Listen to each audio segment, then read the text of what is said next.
시작하는 시점에서 우리 표를 제목 삼아서 우리 감사 예배를 함께 좀 드리려고 하는데요. 오늘 예배 가운데 함께 또 은혜 받고 위로받고 도전받는 시간 되었으면 좋겠습니다. 여러분, 공자의 제자들이 참 많았는데요. 이 공자의 제자들을 보면 참 다양한 사람들이 있었습니다. 아주 현실 감각이 뛰어난 자공이라는 사람이 있었고요. 행동이 앞서는 베드로 같은 사람, 자로라는 사람도 있었답니다.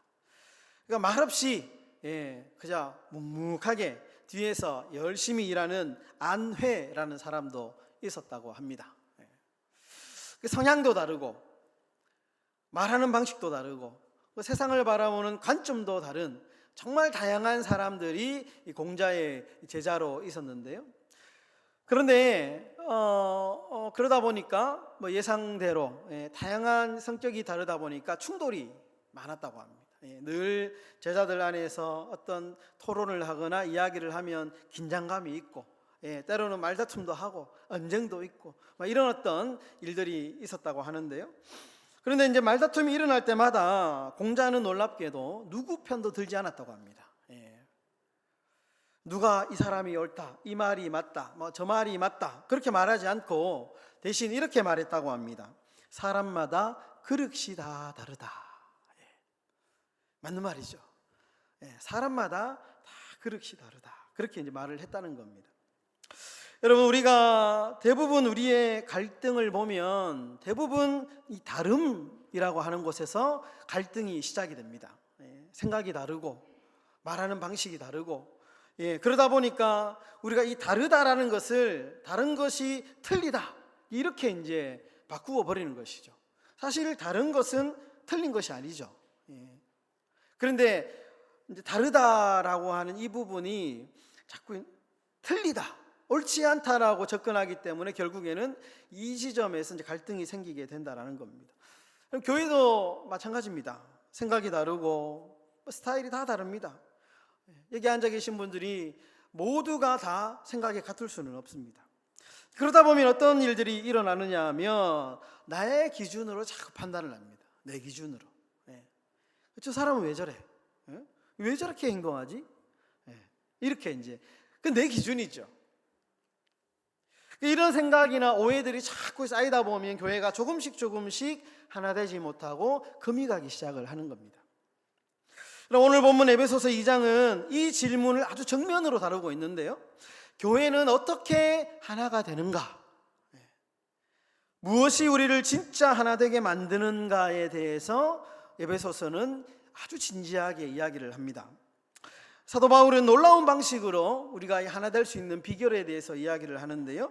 우리의 노력으로 교회가 하나 된다 이렇게 말하지 않습니다. 대신 어떻게 말하느냐? 오늘 본문 2장 4절에 보면 이렇게 말합니다.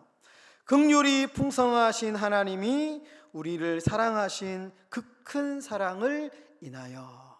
여러분, 이 구절에서 주어가 뭐냐면 하나님입니다. 하나님. 다시 말해 바울이 교회가 하나 되는 방법, 교회의 중심이 누구냐라고 질문했을 때 교회의 중심은 사람이 아니고 하나님이다라는 겁니다. 우리는 종종 이렇게 생각하죠. 교회를 아주 완벽한 공동체, 교회 밖에 있는 사람들이 교회를 바라볼 때 어떻게 생각하냐 하면 교회는 아주 성숙한 공동체고 완벽한 공동체다 이렇게 생각합니다. 교회 다니는 사람들은 다 인격적으로 완벽한 사람이다 이렇게 이제 생각을 합니다. 아니죠. 아니죠. 바울은 전혀 다르게 말합니다.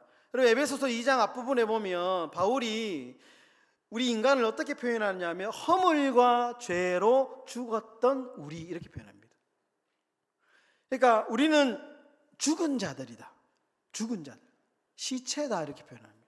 그러니까 조금 아픈 사람, 병든 사람 이렇게 표현하는 것이 아니고 스스로 손가락 하나도 까딱할 수 없는 죽은 시체와 같은 존재가 바로 우리 인간이다.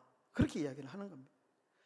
근데 그럼에도 불구하고 하나님의 사랑으로 시체 같은 우리를 살리셨다.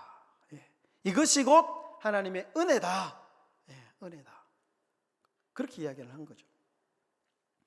우리 사랑하는 행복한 교회 성도 여러분, 교회가 하나 되지 못하는 이유는 분명합니다. 하나님이 이 교회의 중심, 주인공이라는 사실을 잊어버리고 우리가 사람에게 너무 큰 기대를 하기 때문에 교회가 흔들리는 겁니다. 여러분, 교회의 중심은 오직 하나님 한 분인 줄 믿습니다. 여러분, 그러나 교회가 다시 하나 될 수 있는 길도 분명하죠. 사람이 중심에 서는 것이 아니고 하나님을 바라볼 때에 교회는 오롯이 하나가 될 수 있는 겁니다. 우리 사랑하는 성도 여러분, 교회는 오직 하나님의 사랑과 은혜로만 하나 되는 줄 믿으시기를 주님의 이름으로 축원합니다. 첫 번째로, 여러분, 교회는 하나님의 아낌없는 사랑에서 교회가 시작되었습니다. 여러분, 교회는 사람이 시작한 게 아닙니다. 교회는 어떤 특정한 사람들이 이거 교회 한번 해봐야 되겠네 라고 해서 교회가 시작된 게 아닙니다. 사람의 결단이나 사람의 어떤 헌신으로 시작된 것이 아닙니다. 바울은 교회는 하나님의 큰 사랑으로 시작되었다 이렇게 말합니다. 4절 후반부 보시면 이렇게 말합니다. 우리를 사랑하신 그 큰 사랑을 인하여. 여기서 그 큰 사랑, 우리를 사랑하신, 이 사랑은 하나님의 사랑을 말하는데요, 이 사랑을 바울이 어떻게 표현하느냐, 큰 사랑이다 표현합니다. 큰 사랑. 하나님의 사랑으로 교회가 시작되었는데 그 하나님의 사랑이 어떤 사랑이냐? 하나님의 사랑은 인간의 사랑과는 다른 큰 사랑이다. 근데 여기서 큰 사랑이라고 하는 것은 어떤 사랑이냐면, 한마디로 표현하면 조건 없는 사랑, 허물을 덮어주는 있는 그대로 사랑하는 사랑, 이것을 바울이 큰 사랑이다 이렇게 표현합니다. 여러분, 그래서 교회는 조건 없이 사랑해야 됩니다. 조건 없이. 이 사람이 교회를 열심히 잘해서 사랑하고, 이 사람이 교회를 안 하니까 덜 사랑하고 이런 게 아니고요. 조건 없이. 이 사람이 다른 걸 열심히 하니까 사랑, 이런 게 아니고 조건을 있는 모습 그대로, 있는 모습 그대로. 이것이 교회 사랑의 출발이 되어야 된다, 바탕이 되어야 된다, 기둥이 되어야 된다라는 겁니다. 우리는 흔히 이렇게 생각하죠. 그래도 내가 믿을만 했으니까 구원해 주시겠지. 내가 어느 정도 하나님이 나를 구원해 주신 이유, 하나님이 나를 자녀 삼으신 이유가 그래도 조금이라도 내가 뭔가 좀 잘했으니까, 그래도 다른 사람보다 내가 조금은 나은 게 있으니까 하나님이 나를 구원해 주시지 않았을까라고 하는 이런 생각을 합니다. 그런데 바울은 단호합니다. 우리는 허물로 죽은 시체고 죽은 우리에게는 선택권이 없다.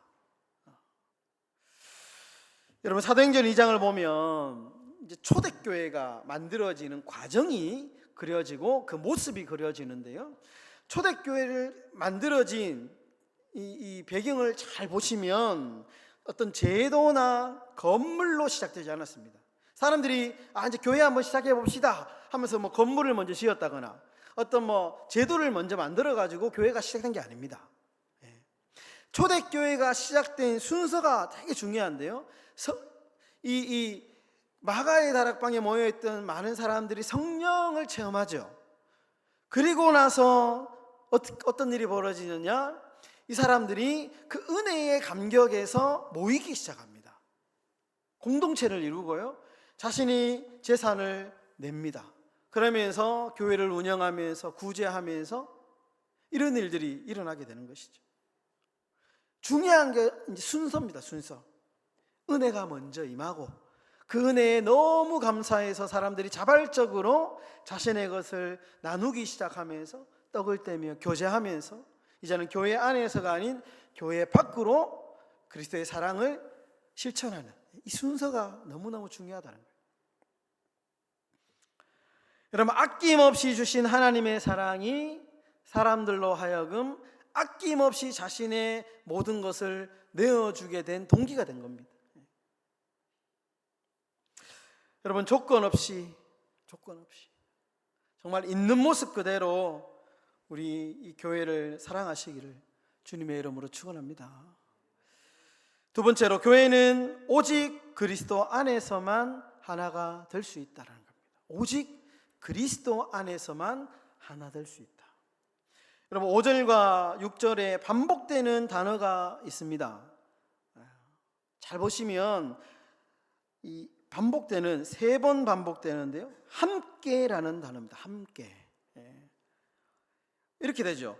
그리스도와 함께 살리셨고 또 함께 일으키사 그리스도 예수 안에서 함께 하늘에 앉히시니. 함께. 여러분, 우리가 이 개인적이다라는 말과 개인주의를 혼용하면 안 됩니다. 구원은 철저하게 개인적입니다. 내가 예수 잘 믿는다고 내 친구가 구원받는 게 아니죠. 내가 믿어야 구원받는 거죠. 그래서 구원은 철저하게 개인적인 겁니다. 하지만 결코 개인주의적이지는 않습니다. 이기적이지는 않아요. 우리는 혼자 구원받지 않습니다. 그리스도와 함께, 그리고 서로와 함께 구원을 받았습니다. 그래서 우리가 구원받아 나중에 하나님 나라의 천국에 가면 내 혼자 거기 있는 게 아니고요, 함께 구원받은 백성들이 함께 모여 사는 공동체죠. 이것이 교회의 본질입니다. 여러분, 교회는 빨간색만 모이는 곳이 아닙니다. 교회는 반대로 파란색만 모이는 곳도 아닙니다. 다양한 색깔을 가진 사람들이 각자의 은사에 따라서 모이면 아름다운 색깔, 여러 가지 색깔들이 모여 하나의 조화를 이루는 곳, 이것이 교회죠. 여러분, 사람마다 각자의 기준이 다 다릅니다. 그러나 생명은 하나입니다. 사람마다 스타일은 다 다릅니다. 그러나 그 은혜의 뿌리는 하나죠. 교회가 갈라질 때 보면 공통점이 하나 있습니다. 뭐냐? 자기 기준, 자기 스타일만 고집하는 거예요. 말씀보다 내 기준이 앞설 때 교회는 금이 가기 시작한다라는 거예요. 그러나 자기 고집을 내려놓고 오직 예수 그리스도 안에서 함께 우리가 희생하고 함께 이루어 갈 때에 교회가 하나 되는 겁니다. 우리 사랑하는 성도 여러분, 교회는 오직 그리스도 안에서만 하나 되는 줄 믿으시기를 주님의 이름으로 축원합니다. 마지막으로, 하나님은 교회를 통해서 풍성한 은혜를 세상에 드러내기를 원하십니다. 여러분, 7절을 보시면 교회의 목적이 뭐냐 분명하게 보여주는데요, 7절 우리 다 같이 한번 읽어보도록 하겠습니다. 7절 다 같이 읽겠습니다. 이는 그리스도 예수 안에서 우리에게 자비하심으로써 그 은혜의 지극히 풍성함을 오는 여러 세대에 나타내려 하심이라. 그럼 여기서 핵심이 뭐냐 하면, 교회의 목적이 뭐냐 하면 오는 여러 세대에 나타내려 하는 것. 그러니까 교회의 목적은 우리가 경험한 하나님의 사랑, 우리가 경험한 하나님의 은혜를 여러 세대에게 나타내는 것이다. 우리끼리 모여가지고 좋다, 여기서 멈추면 안 되고, 이 하나님의 사랑과 하나님의 은혜가 교회의 문지박을 넘어서서 세상으로 흘러가야 되는 거예요. 흘러가요. 이것이 하나님이 교회를 세우신 목적이라는 겁니다. 여러분, 교회는 하나님의 얼굴입니다. 하나님의 얼굴입니다. 우리 행복한 교회의 모습이 곧 하나님의 얼굴입니다. 세상 사람들은 우리 행복한 교회의 모습을 보고 하나님이 어떤 분인가를 짐작합니다. 세상 사람들은 우리 행복한 교회 성도들의 얼굴, 여러분들의 언행, 여러분들의 스타일을 보고 하나님이 이런 분이시구나 짐작합니다. 그래서 교회는 하나님의 얼굴입니다. 미국에 몇 해 전에 이런 일이 있었습니다. 한 소도시에서 살인사건이 일어났습니다. 그 지역에 교회 다니던 청년이 강도에게 살해를 당한 겁니다. 가해자를 강력히 처벌해야 된다라는 여론이 막 들끓기 시작했습니다. 그런데 그 이제 아들을 잃은 그 장례식 자리에서 유가족이 이런 말을 합니다. 우리는 정의를 부정하지 않습니다. 그러나 우리는 복수 대신에 하나님이 우리에게 보여주신 은혜를 선택하겠습니다 라고 선언을 하고 난 뒤에 그 가족이 가해자를 용서합니다. 심지어 교회는 그 가해자의 회심과 재활을 위해서 기도하고 돕기 시작합니다. 이 일은 지역신문의 일면에 이제 실리게 되었고요. 사람들은 교회를 그때부터 다시 보기 시작합니다. 그 교회를. 그러면서 세상 사람들이 그 교회를 향해 어떻게 말하느냐? 저거는 종교가 아니고 새로운 전혀 다른 차원의 삶이다. 이렇게 정의를 내렸답니다. 많은 사람들이 그렇게 생각하죠. 저건 단순히 수많은 교회 중에 그냥 종교의 하나지. 보통 사람들이 기독교를 그렇게 생각합니다. 그러나 이 사람들의 어떤 정말 고귀한 이 행동을 보고 세상 사람들이 저거는 종교가 아니다. 정말 새로운 전혀 다른 차원의 삶이다. 귀감이 된 것이죠. 유럽의 한 오래된 교회에 아주 유난히 낡고 금이 간 유리창이 하나 있었습니다. 유리창이. 근데 관광객이 이제 그 오래된 교회니까요. 관광객들이 이제 이렇게 왔다 갔다 하면서 보는데 이제 유리창이 금이 가고 낡았는데 이제 교체를 안 하니까 관광객들이 그 유리창을 보면서 이렇게 질문합니다. 왜 이 유리창은 교체하지 않습니까? 유리창을 보니까 금도 가고 색도 바라고 오래됐는데 깨끗한 예쁜 유리창으로 교체하면 참 좋을 텐데 왜 교체하지 않습니까? 이렇게 질문을 합니다. 그러자 그 관광 가이드가 이렇게 대답을 했다고 합니다. 햇빛이 들어올 때 이 금 창문에 난 금과 색이 바랜 어떤 이 색깔로 들어오는 햇빛이 너무 예쁘다는 거예요. 깨끗한 창문으로 들어오는 빛도 예쁘지만 그런데 깨지고 굴곡지고 빛바랜 그 창문으로 들어오는 햇빛의 색깔이나 모양이 너무 예뻐서 창문을 그대로 둔다는 겁니다. 제가 이 얘기를 보면서 참 이런 생각을 했습니다. 이 교회의 아름다움이란 것은 완벽해서 아름다운 게 아니구나. 그럼 교회가 아름다운 이유는, 우리 행복한 교회가 아름다운 이유는 여러분들이 성격적으로, 인격적으로, 신앙적으로 완벽해서 우리 행복한 교회가 아름다운 게 아니고요.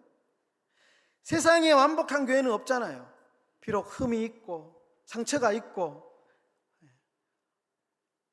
여러 가지 참 어떤 그런 위기가 있지만 그 흠과 상처를 통해서 오히려 세상 속에 하나님의 사랑과 은혜를 보여줄 때 그것이야말로 진정한 교회의 아름다움이다라는 겁니다. 우리 사랑하는 성도 여러분, 교회는 돈으로 하나 되지 못합니다. 아무리 돈이 많아도요, 그 교회는 하나 되지 못하고요, 완벽한 프로그램이 있다고 해도 프로그램으로 교회가 하나 될 수 없습니다. 교회는 오직 하나님의 사랑과 은혜로만 하나가 되는 겁니다. 여러분, 아낌없는 사랑으로 우리가 살아났습니다. 지극히 풍성한 은혜로 우리가 서로 묶여 있습니다.